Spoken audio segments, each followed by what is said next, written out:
മീശ സിനിമയ്ക്ക് പോയിട്ട് വരികയാണ്. അപ്പോൾ ഈ സിനിമയെക്കുറിച്ചുള്ള എൻ്റെ അഭിപ്രായം, സിനിമയ്ക്ക് പോകുമ്പോൾ വലിയൊരു താല്പര്യമൊന്നും ഉണ്ടായിരുന്നില്ല. ഈ സിനിമ എങ്ങനെ ആയിരിക്കും എന്ന കാര്യത്തിൽ വലിയ താല്പര്യമൊന്നും ഉണ്ടായിരുന്നില്ല. കാരണം ഇതിൽ അഭിനയിച്ചിരിക്കുന്നവർ അങ്ങനെയൊക്കെ നോക്കി സിനിമയുടെ പേരൊക്കെ നോക്കിയപ്പോൾ പ്രതീക്ഷ വലുതായിട്ടില്ലാതെയാണ് പോയത്. പക്ഷേ സിനിമ അങ്ങനെയല്ല. എങ്ങനെയായിരുന്നു എന്ന് വെച്ചാൽ ഇതിൽ അനന്തു ആൻഡ് മിഥുൻ, അനന്തുവായിട്ട് അഭിനയിച്ചിരിക്കുന്നത് ഹക്കീം ഷായാണ്, മിഥുനായിട്ട് അഭിനയിച്ചിരിക്കുന്നത് കതിരാണ്. പിന്നെ ഇവരെ കൂടാതെ ഒരു കൂട്ടുകാരനും കൂടിയുണ്ട്, അത് സുധീ കോപ്പയുടെ ക്യാരക്ടറാണ്. അപ്പോൾ ഇതിൽ അനന്തു ആൻഡ് മിഥുൻ ഇവർ രണ്ടുപേരുടെ കാര്യങ്ങളാണ് സിനിമയിൽ മുഴുവനായിട്ട് പോകുന്നത്. അപ്പോൾ സിനിമയുടെ കഥാകാര്യങ്ങളൊക്കെ എന്താണെന്ന് നിങ്ങൾ കണ്ടു മനസ്സിലാക്കുക.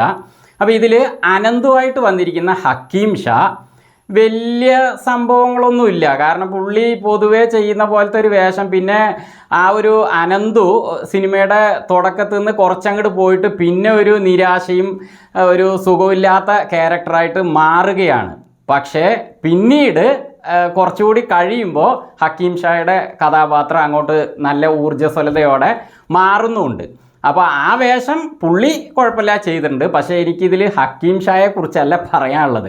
ഹക്കീം ഷായുടെ പൊതുവേ സിനിമകൾ എനിക്ക് ഇഷ്ടമാണ്, നന്നായിട്ട് അഭിനയിക്കും. ഒരു കെട്ടിൽ ഒരു മുറി, അതുപോലെ പുള്ളി ചെയ്തിരിക്കുന്ന ഒരുപാട് സിനിമകൾ. തമിഴിലൊരു സിനിമ ഈ അടുത്ത് ചെയ്തിരുന്നു ഭയങ്കര ഭീകരമായിട്ടൊക്കെ.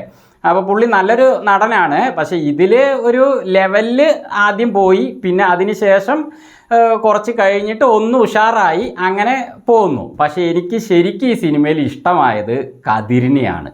കതിരിൻ്റെ ആ മിഥുൻ ക്യാരക്ടറെ പുള്ളി അങ്ങോട്ട് മിന്നിച്ചിരിക്കുകയാണ്.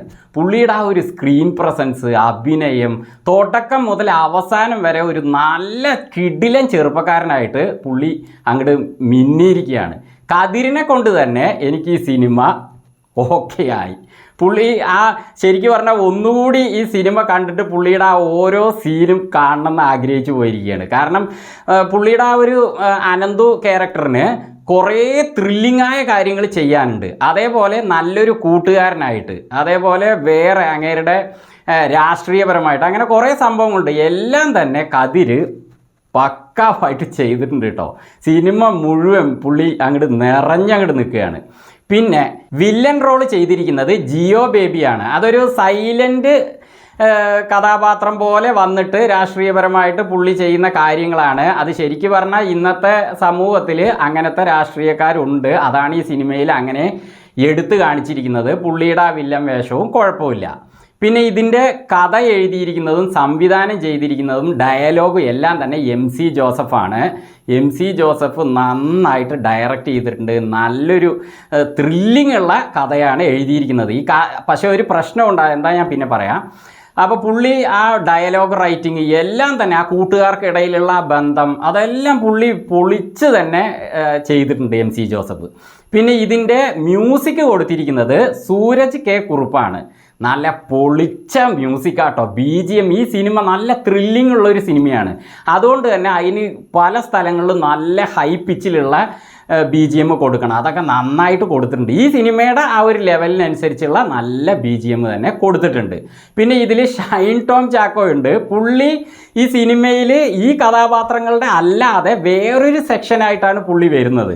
പക്ഷേ എന്നാലും പുള്ളിയുടെ കഥാപാത്രത്തിന് നല്ല ത്രില്ലിംഗ് ഉള്ള സംഭവങ്ങളുണ്ട്. കാട്ടുകൂടെയൊക്കെ മൃഗങ്ങളും കാര്യങ്ങളും അങ്ങനത്തെ സംഭവങ്ങളൊക്കെ ഷൈൻ ടോമിനുണ്ട്. അതും നന്നായി വന്നിട്ടുണ്ട്. അതിനിടയ്ക്ക് ഒരു കാര്യം പറയാം, നമ്മുടെ ചാനലിലെ വീഡിയോകൾ കാണുമ്പോൾ വീഡിയോയ്ക്ക് ഒരു ലൈക്ക് കൊടുക്കാനൊക്കെ മറക്കരുത് കേട്ടോ. അതേപോലെ ചാനൽ സബ്സ്ക്രൈബ് ചെയ്തിട്ടില്ലാത്തവർ സബ്സ്ക്രൈബ് ചെയ്യുക. അപ്പോൾ ഞങ്ങളുടെ വീഡിയോകൾ പെട്ടെന്ന് നിങ്ങൾക്ക് യൂട്യൂബിൽ ലഭിക്കുന്നതാണ്. പിന്നെ ഇതിൻ്റെ സിനിമാറ്റോഗ്രാഫി ചെയ്തിരിക്കുന്നത് സുരേഷ് രാജനാണ്. നന്നായി ചെയ്തിട്ടുണ്ട് കേട്ടോ.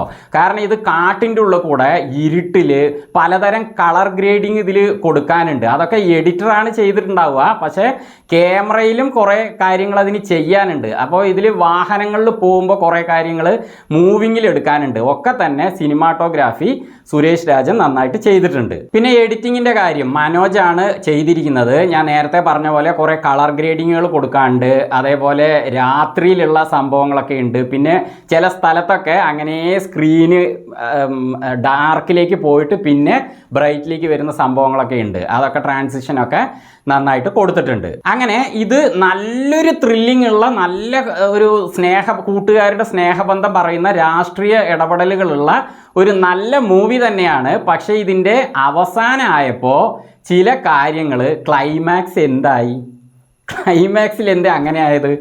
അതായത് ഇതിൽ തുടക്കത്തിൽ നിന്ന് ഒരു കാര്യവുമായിട്ട് ബന്ധപ്പെട്ടാണ് സിനിമ അങ്ങനെ രാഷ്ട്രീയപരമായിട്ടും ഒക്കെ തന്നെ പോകുന്നത്. ആ കാര്യത്തിൽ ഈ അനന്തു ഒക്കെ പറയുന്ന കാര്യങ്ങൾ അവസാനം ഞങ്ങൾ അങ്ങനെ ചെയ്യുന്നൊക്കെ പറഞ്ഞിട്ട് അതെന്തായി? അതൊന്ന് ചെയ്യുന്ന കാര്യങ്ങൾ അങ്ങനത്തെയൊക്കെ വേണമല്ലോ, അതൊന്നും കണ്ടില്ല.